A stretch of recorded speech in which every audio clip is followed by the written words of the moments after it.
Hello mga creative people, no. So today nga pala, nandito tayo sa akin page na Creative Designs. Like and follow niyo to, guys. Ngayon mag-share ako ng mga tutorials sa Blender, no, kung paano ba gumawa ng mga 3D product video ads gaya nito. At ito. So ituturo ko sa inyo step by the step lang, guys, no. So hatiin ko siya into 3 parts. So sa part 1, itong video na to, ituturo ko sa inyo kung saan ako naghahanap ng mga 3D models na libre na pwede natin magamit agad para doon natin lalagay yung mga design na gagawin natin. And yung part 2 naman, guys, ituturo ko sa inyo kung paano ko ilalapat yung mga 3D designs, ay mga designs doon sa 3D model natin. And ang part 3 natin at ang huling part natin, isa-animate natin siya and ituturo ko sa inyo kung ano nga ba ang settings na gagamitin natin. Pero simple animation lang yun, guys, parang mga 5 seconds lang kasi ang rendering, guys, ng mga trend render animation, lalo na kapag yung settings mo is nasa cycles, sobrang tagal talaga niyan, guys. Minsan umaabot nung yung 5 seconds ng 3 hours, depende sa computer na gamit natin. So let's start. Dito na tayo, mag-umpisa na tayo kung saan ko nga ba kinukuha ang mga Blender models na ginagamit ko. Pero bago yun, ito pala yung design na gagamitin ko para sa ating test for the first step, no?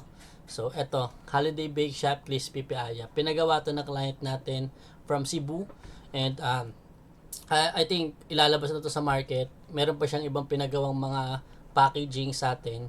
And yung iba na i-post na natin sa Facebook page. Then ito, gagawa natin siya ng 3D product video ads, no? So abangan niyo yan, guys, hanggang matapos yung part 3. Abangan niyo lang lahat ng mga i-upload kong videos. So hopefully sana may matutunan kayo sa mga ituturo ko. Medyo iiba-ibay lang natin yung part para masabayan niyo rin siya, no? So kumukuha nga pala ako ng mga 3D materials or 3D models sa FreePic. Kung pupunta kayo sa FreePic, guys, makikita nyo yan din. Eto, guys, na-testing ko na to kasi nung before. Makikita nyo sa FreePic, search natin. FreePic, then punta kayo sa 3D models. So, saan ba natin makikita yan? Ako ginagawa ko, mag-search lang kung ano-ano eh.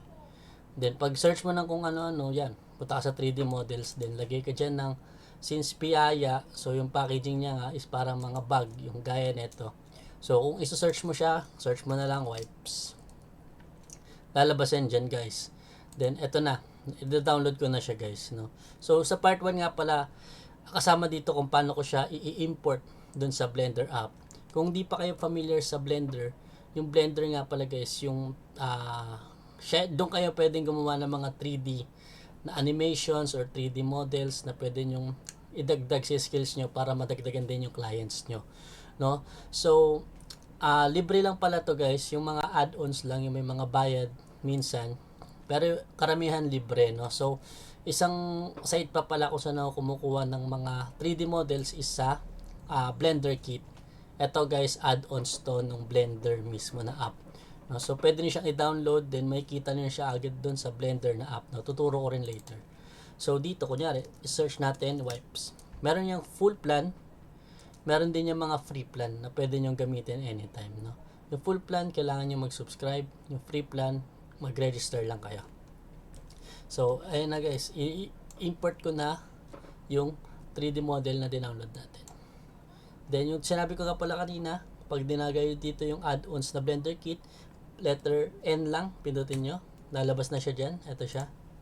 Dyan nyo pwede mag-search pa ng mga direct na sa Blender, di na kayo magda-download, no. So i-ex na natin to, then i-import na natin yung 3D material. Ito siya, guys.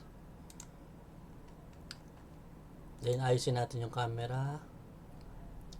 Ako kasi pag gumagawa ko, guys, yung camera inaayos ko talaga para mas maganda tignan pag i-animate ko na, no. So usually 90-90 lang muna mag-iimpisa. Then hanapin mo yung product, sana ba yun? Ayun, baba mo siya, guys. Yeah. Medyo maliit kasi siya talaga pag pag dinownload, pero pwede nyo palakihin yan, guys, nasa sa inyo yan.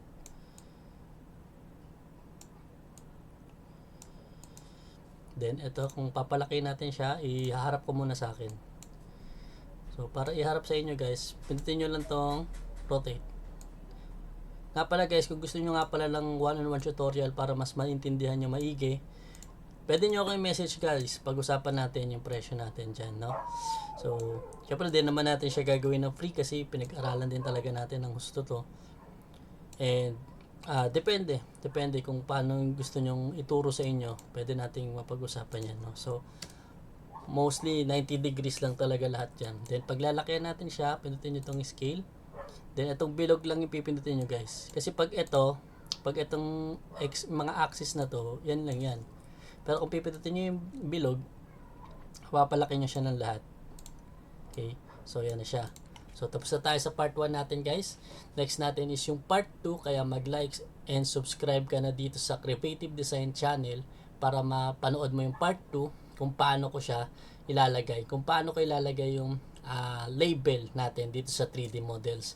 At yung part 3 natin kung paano ko i-animate ng mga 5 seconds lang at kung ano ang settings ko sa pag-export nun. So, yun guys.